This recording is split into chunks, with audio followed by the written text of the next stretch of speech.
こんにちは、ミッキーです。今回は燕三条弥彦完全攻略12選としてご紹介します。今回は東京から1泊2日週末旅ができる街として参考にしていただけるような特集です。2022年に誕生したミシュラン選出複合施設スノーピークビュードスイートスパ、そちらの魅力に触れつつ燕三条と弥彦のご紹介をしていきます。燕三条といえばものづくりの伝統があり、刃物、金物などの生産が盛んで世界的に高い評価を受けている街。加えて弥彦は自然豊かかつ地域と文化の歴史が詰まった街。ぜひその両者の魅力に触れつつ都会の喧騒を離れた自然体験をしてみてください。このチャンネルではカフェ巡りなど日常を少し豊かにする情報をお届けします。少しでも応援してくださる方はチャンネル登録をして次の動画も見逃さないでください。ちなみに今回ご紹介するお店の Google マップ位置情報は本動画の概要欄から確認することができますので、実際にお店に訪問する際の参考としてご活用ください。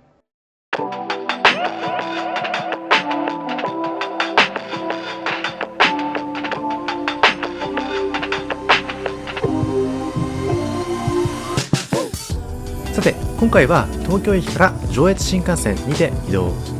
新幹線の止まる燕三条駅にて下車しました。燕三条駅は弥彦線も乗り入れており、今回後半でご紹介する弥彦への移動拠点にもなる駅です。駅名の通り、所在地は三条市と燕市にまたがる駅。市と市の間での調整の末、燕三条という駅名になったようです。そんな燕三条駅には見どころも。まずは駅構内にあります諏訪神社の鳥居。加えて駅を降りてすぐ2階のコンコースには燕三条地域85社の地場産品を展示するショーケースもあります。地域の特産品でありますスプーン、フォーク、洋食器類、金物などが紹介されています。さて、こちらは駅構内にあります諏訪神社の鳥居。こちらの鳥居は地域の神社文化を空間に融合させた珍しい事例。燕三条駅が単なる交通施設ではなくて、地域の文化や精神性を反映する場所であることを象徴しています。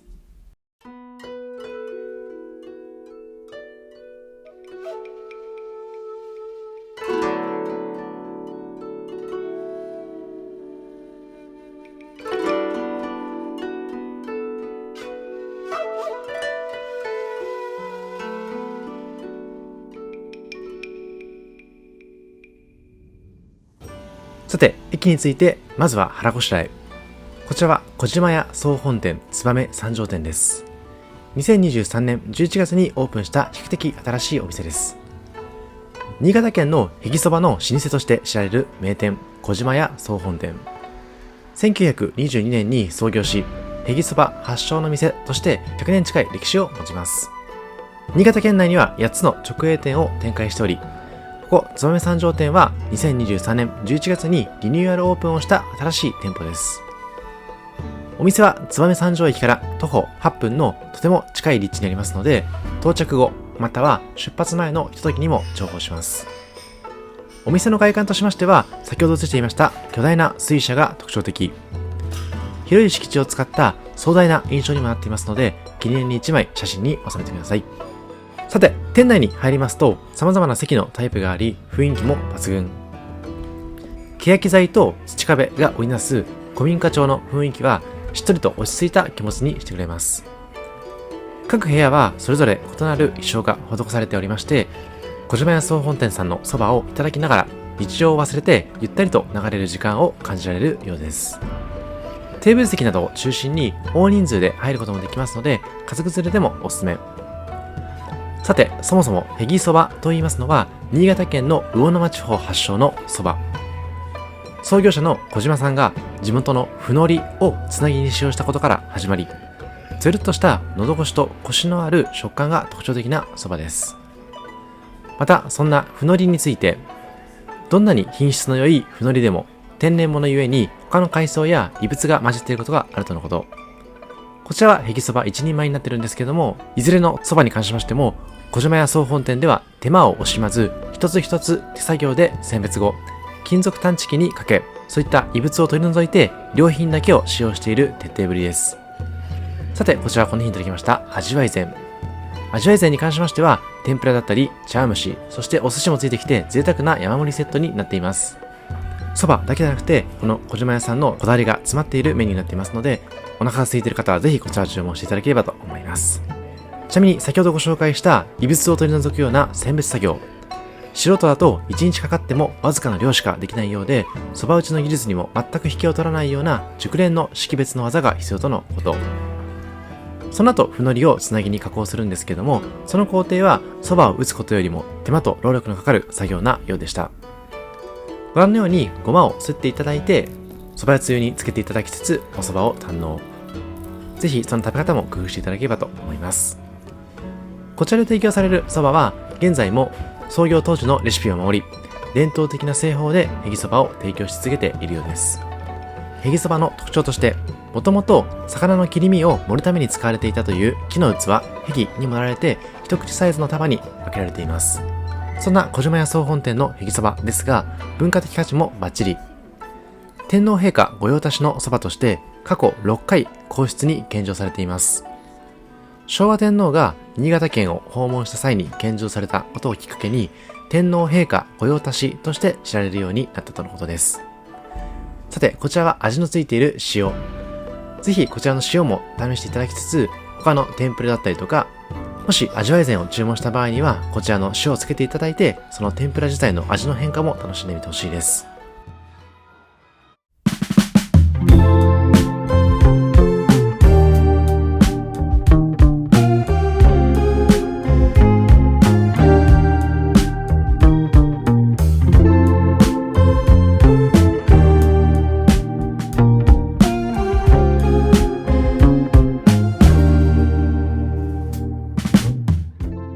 さて、ここからは今回の旅のメインとして考えていたスノーピークフィールドスイートスパ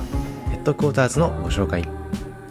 今シャトルバス映してますけども、2024年中はシャトルバスで燕三条駅から移動ができました。ただしそちらなんと2024年末で廃止。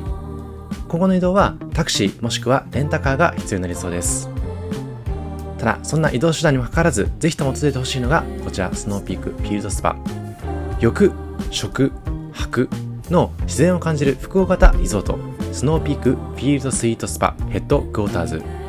2022年の4月に誕生し、その自然あふれる体験がスノーピークファンにとどまらず、多くの人の心を射止めています。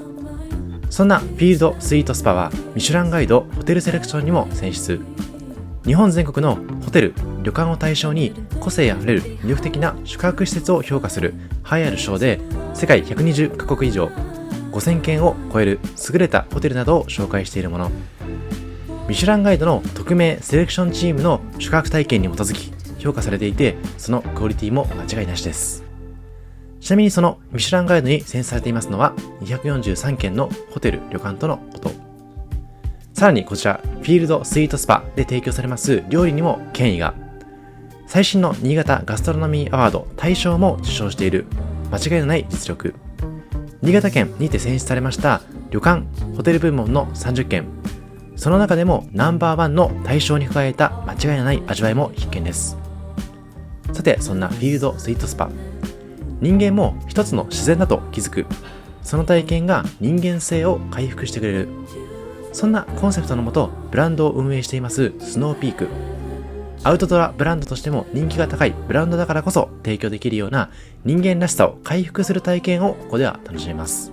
そして泡ヶ岳を望むロケーションから生まれた野生味のある山並みのような設計は世界的建築家隈研吾氏によるもの。訪れる我々を迎える軒裏は焚き火に不可欠な薪をイメージしているようです。なお、館内に使われます土壁や木材はすべて地元新潟の自然の恵みから生まれ、下田郷の自然と四季に溶け込むかのよう。屋内と屋外の隔たりを感じさせないデザインが人間の野生に帰ることのできる場所として自然との圧倒的な一体感を生み出しているので、そういった点にご注目ください。さて、ここからは今回宿泊しました重箱のご紹介。フィールドスイートスパの個性が凝縮された建築重箱。住むを自由にする箱と書いて重箱なんですけれども、外の世界をそのまま切り取ったような窓など、隈研吾さんとスノーピークが室内空間と屋外の関係性にこだわって共同開発した空間。ミニマムだからこそ楽しめる、小さい空間だからこそ趣味にとことん没頭したり、自分好みの内装にこだわったりできるような重箱。家というより道具という感覚に近い箱として作り上げられました。キャンプのような自然に身近に感じる非日常体験を気軽に楽しめるのが大きい魅力です。こちら販売もされていまして、車に牽引して移動ができ、旅行先で自由に居住スペースを確保できる新しい設計だからこそ、店舗やイベントスペースなど主に法人様に利用されているようです。そしてその機能性を大自然で楽しめるのがフィールドスイートスパ。高さを変えた大中小3つの窓から風景を額縁のように切り取って楽しめて、木造の温かみのある空間で自然との一体感を味わえます。室内は茶室の発想を取り入れ、最新の木造建築技術を取り入れたデザインになっています。小さな空間にある窓が外にある様々なものを額縁のように切り取る。そうすることで小さな空間が世界に対する窓になって新たな価値を生み出すと当時の茶人たちは考えていまして、実際に千利休の茶室などは戦場でも使われることがあったとのことです。ご覧のようにコーヒー豆からご自身で引いていただいてコーヒーを入れることもできますので、ぜひそういった体験も楽しんでみてほしいです。薄い板を運び組み立てたシンプルな構造だからこそそれができる。一方で今は持ち家が当たり前になって35年ローンを抱えてしまって旅をする余裕がなくなるといったことが多いかと思うんですけれども、そんな住むことがどんどん心の面でも重たくなって日本人が移動しにくくなっている。そういった課題感からもう一度私たちの住まいに移動を取り戻したいという思いがこもったこちらの重箱。ぜひ皆さんも今回の旅の体験で参考にしていただけるような一つの思い出として収めてみてほしいです。今回ご紹介しているこちらの重箱にて用意されています様々な器具に関しましてもスノーピークさんオリジナルの器具になっていますので、スノーピーク好きな方はこのアイテムを試していただいて、今後キャンプだったりとか山登りの際にご購入する参考にもしていただけるかなと思います。あとで大浴場の方でもご紹介しますけれども、用意されているアメニティに関しましてもハイクオリティなものが多かったので、女性にとっても必見なスペースになっているかなと思います。昼間はもちろんのこと、夜になるとまた雰囲気が変わって素敵な空間、まさにその自然の変化とともに楽しめるような素敵な場所になっていました。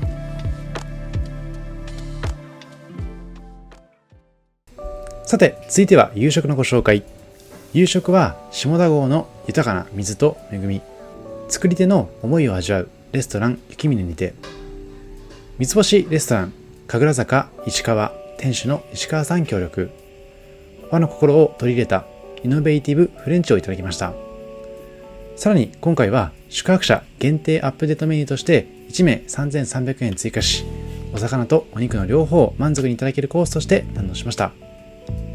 生命の根源である水と土、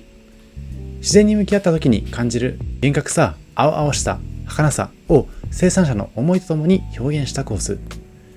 味はもちろんのこと、その見た目も含めて楽しめるようなコースになっていました。今回のコースに関しましては、フードについてはコースなんですけども、ドリンクについては別途注文。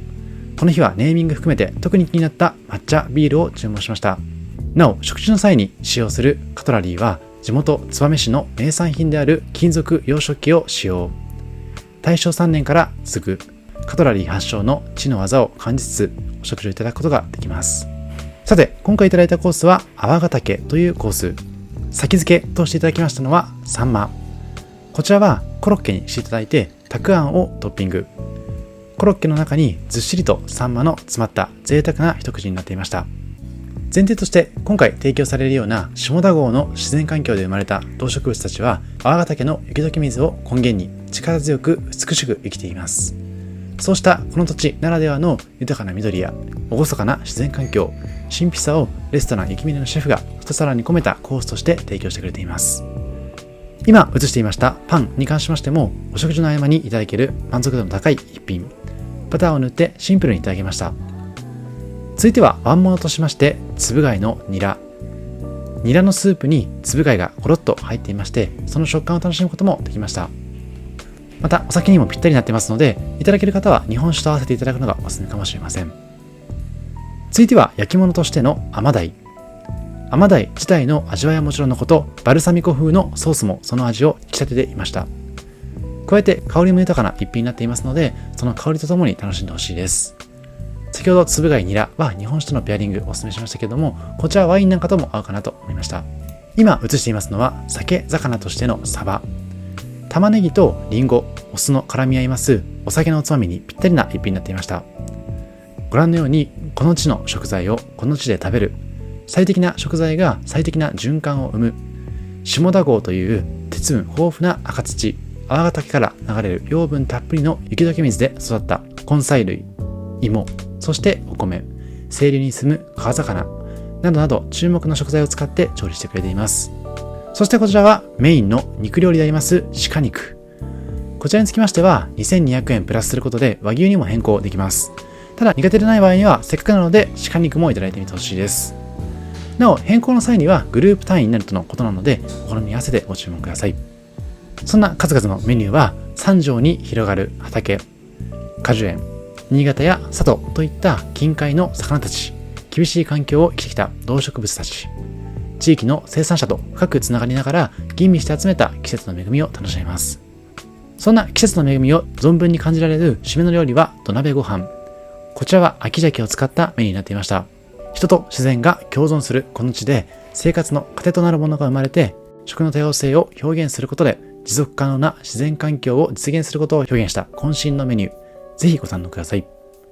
そして最後はデザート。今回は妻の誕生日だったので、バースデーケーキとして季節のイチジクを使ったケーキをいただきました。ちなみに映像には映ってないんですけども、プレートにはメッセージを記載の上、記念写真も撮影いただきましたので、記念品にも満足度の高い食事になること間違いなしです。そして食後のお飲み物には、コーヒーや富士見園紅茶、もしくはオリジナルブレンドティー、焚き火も選びました。こちらもお好みでご選択ください。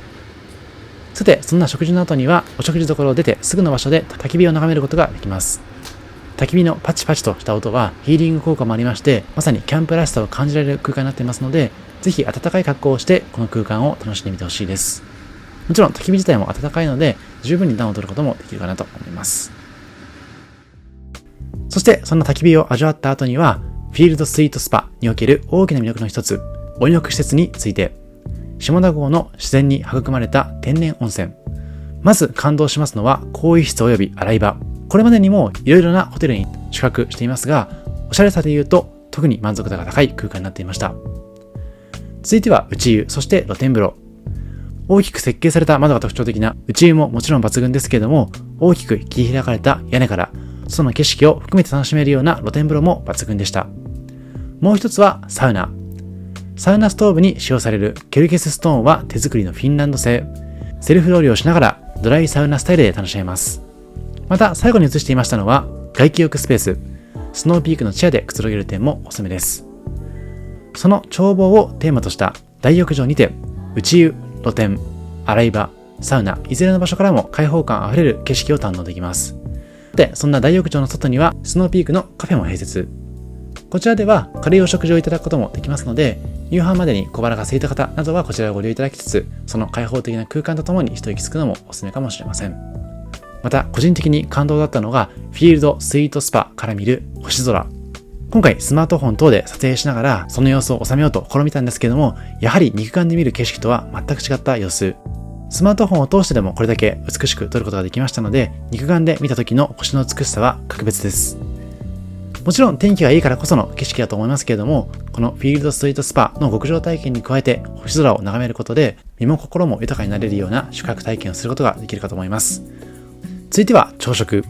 夕食は星の見える夜の景色でしたが、朝は空気の澄んだまた違った印象の景色。夜には見えなかった日本300名山の一つである泡ヶ岳の山並みも確認できます。洗練された空間を別の印象で楽しめること自体が良い朝を迎える要素になってくれます。朝食は地元食材をふんだんに使用した和食。宿泊者限定で用意してくれます。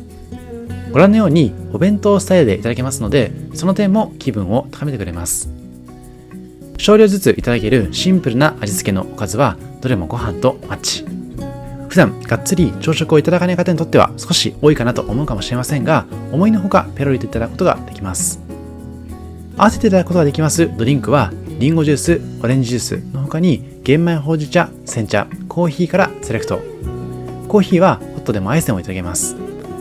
個人的には朝食会場ではコーヒー以外をセレクトし、重箱に戻った後、コーヒーセットでご自身ドリップするのがおすすめです。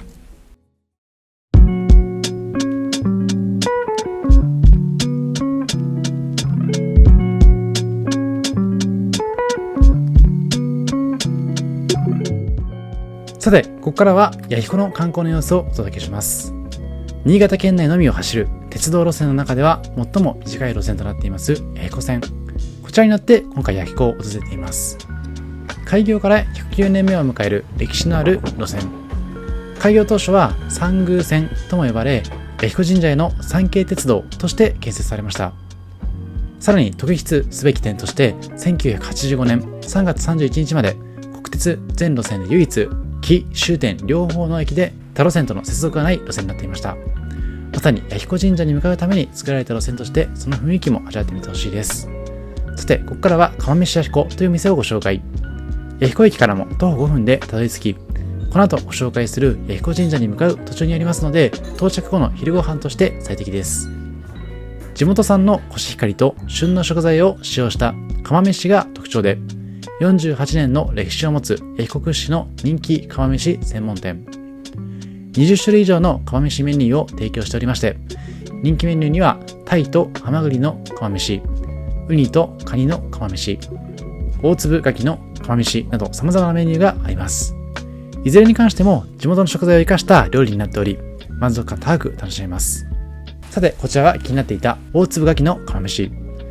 釜飯には茶碗蒸し、小鉢、漬物、味噌汁、デザートがつくのも嬉しいポイント。満足度高く釜飯をいただけます。注意点としてランチ営業は14時まで。さらに水曜日は定休日になっていますので、ご訪問の際は計画的に。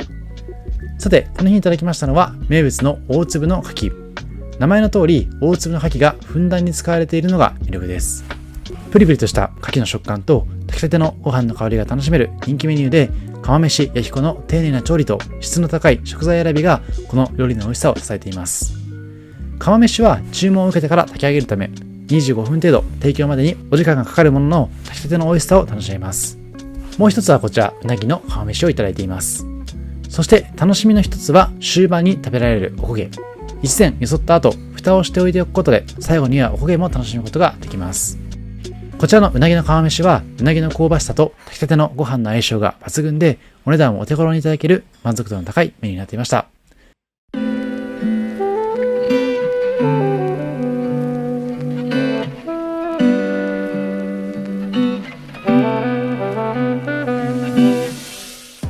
さて、食後に訪れたのは弥彦山。標高は東京スカイツリーと同じ634メートル。佐渡弥彦米山国定公園の一部で、山頂には弥彦神社の祭神、雨のかぐ山の御事と馬志保屋姫の御事の御神廟があります。御神廟と言いますのは、これらの神々を祀る聖なる場所を指す言葉なので、パワースポットだと言えます。新潟県人には心のふるさととして崇められているようです。そんな弥彦山のおすすめはロープウェイを使った登頂。弥彦神社から山頂へ所要時間約5分にて登ることができます。ロープウェイは往復チケットで大人1500円、子供750円になっています。また山頂にある高さ100メートルの回転昇降展望台、パノラマタワーも名物なようなので、気になる方はそちらも体験してみてください。山頂からは越後平や日本海、佐渡島を一望できるのが魅力。昼間の景色も抜群ですが、全国夜景100選、日本夜景遺産に選定された越後平野の夜景が特に有名とのこと。なお、ロープウェイの営業時間は4月から11月は8時40分から17時30分、12月から3月は9時から16時30分になっており、弥彦山スカイラインという自動車専用道路も冬は閉鎖されているようなので、夜景を見たいという方は事前の確認を忘れないようにしてください。細かい説明に関しましては、ロープウェイの中でもガイドさんが説明してくれますので、そういった配慮も嬉しいです。さて、弥彦山を楽しんだ後は弥彦神社に参拝。創建は紀元前392年頃とされまして、2400年以上の歴史を持つ弥彦神社。祭神は雨のかご山の命で、天照大神のひ孫にあたります。8世紀頃は万葉集に読まれるほど有名だとのことで、日本の長い歴史と共にある神社です。越後平野の農業守護神として崇められており、さらには縁結びのパワースポットとしても知られているとのことです。年間約140万人が参拝に訪れる人気スポットになっています。また明治時代に国幣中社に位置づけられ、日本の神社の社格としましては中位として位置づけられていました。関幣社という中央管轄に次ぐ格式で、主に京都周辺にて指定される神社を除くと十分に格式が高いことが伺えます。また弥彦神社には宝物殿がありまして、拝観料は大人300円。興味があればそちらも訪れてみてください。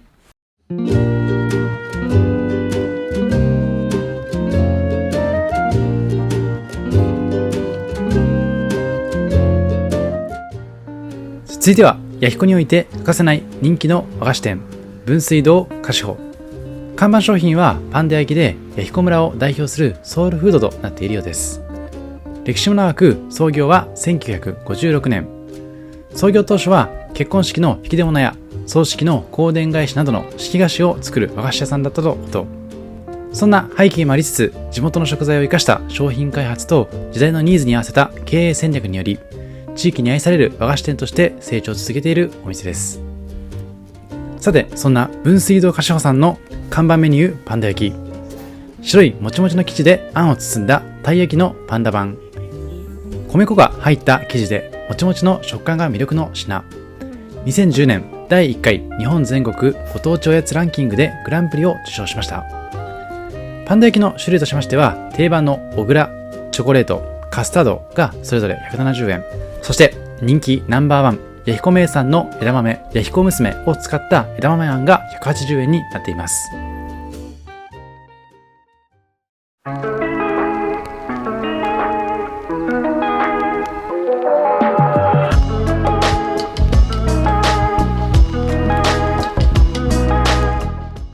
さて、小腹を満たしてから訪れたのは弥彦公園。弥彦公園に向かう途中にも、このように立派なイチョウ並木を確認できましたので、こちらも撮影しています。さて、今回ご紹介する弥彦公園は約4万坪の広大な公園で、 JR 弥彦駅からは徒歩1分から2分の立地にあります。4万坪と言いますのはサッカーコート20面分の広さ、その大きさが伺えます。この特徴的なトンネルも写真映え、動画映えするかと思いますので、ぜひこちらも歩いてみてほしいです。また、もみじの名所として有名なもみじ谷がありまして、紅葉の季節には多くの方が訪れます。中でもこちらの観月橋は朱色の橋ともみじのコントラストが美しいので、ぜひ2025年以降チャンスがあれば素敵な写真を撮ってみてほしいです。ちなみにこれからの季節は約1000万本のソメイヨシノと八重桜、4月から5月にかけて開花しまして、桜のライトアップも実施するようなので、予定が合えば今年の春も見に行ってほしいです。さて、弥彦観光の締めくくりは瓶というおしゃれなカフェにて、駅から徒歩6分ほどの立地にありまして、電車の本数が限られる弥彦において、電車を待つまでのひとときすら充実させたい方にはおすすめのお店です。営業時間は10時から16時半と少し短めでありますが、カフェ好きな方必見です。外観は素朴でシンプルな雰囲気である一方、店内に入りますと、そこは360度ボタニカルなおしゃれ空間。メニューにももちろんこだわっていまして、地元の無農薬野菜や自家製の食材を使用し、健康的で美味しいメニューをご提供しています。その中、この日はカフェラテとチャイをオーダー。ドリンクでほっと一息使わせていただきました。提供される陶器もとても美しく、まるで美術館の中にいるような気持ちで楽しむことができました。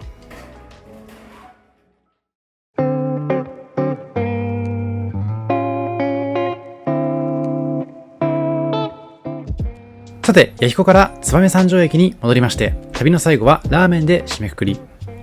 今回は燕三条駅から徒歩約7分と比較的近く、新潟五大ラーメンの一つ、燕背脂ラーメンをいただけるラーメンかつ燕三条店を訪れました。ラーメンかつは新潟県内で3店舗展開しておりまして、燕背脂ラーメンの特徴である一面を覆う背脂と熱々のスープを楽しめる人気店です。そんな燕背脂ラーメンはもちろん人気メニュー。中華そばという名前で提供されていまして、1杯850円でした。提供スタイルはご覧のようにメタル丼による形式。最後まで熱々のラーメンを楽しめる工夫がされています。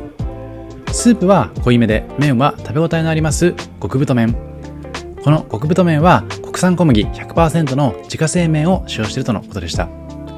背脂の量は調節可能で、お店のおすすめは大油なようでした。ぜひ旅のどっかのタイミングでこちらのラーメンいただいてみてほしいです。そして新幹線にて帰路に着く前に訪れましたのが、お土産におすすめなスイーツを購入可能なガトー専科燕三条店。豊富な種類のお菓子やケーキを提供し、くつろぎの空間でコーヒーとともに楽しめるような人気店です。50種類以上のお菓子やケーキを提供しているのが魅力で、看板商品は夏花火パイ。ガトー専科さんの一番人気の商品で、パイ生地は熟練のスタッフさんが一枚一枚丁寧に手作り。新潟といえばの長岡の花火をイメージした特別な一品です。サクサクとした軽い食感、ゴリゴリとした歯ごたえ。パイ生地が幾層にも折り重なり、部位によっては食感が変化するのが魅力です。他には新潟県を代表する西洋梨を使用した新潟県産キャラメル・ル・レクチェや新潟県産の米粉を使用した白銀サンタも人気のよう。選んでるだけでも時間が経過していきますので、以上の前提も踏まえつつお気に入りを探してみてください。以上、今回は燕三条弥彦完全攻略12選としてご紹介しました。もともと燕三条にありますスノーピークフィールドスイートスパヘッドクォーターズさんを目的に訪れたんですけども、燕三条自体は今回訪れました弥彦を含めまして様々な魅力がありましたので、東京から1泊2日で旅をするならという視点でご紹介させていただきました。最後にご紹介しましたガトー専科さんで長岡の花火をイメージしたパイが販売されていたように、近くには長岡もありますので、長岡の花火大会に1泊2日で訪れる場合にも、こういった弥彦だったり燕三条を観光するのはおすすめなのかもしれません。特にこのエリア特有のグルメがたくさんありましたので、グルメ旅といった用途でも十分に楽しめるような地域なのかもしれません。以上、ミッキーでした。ありがとうございました。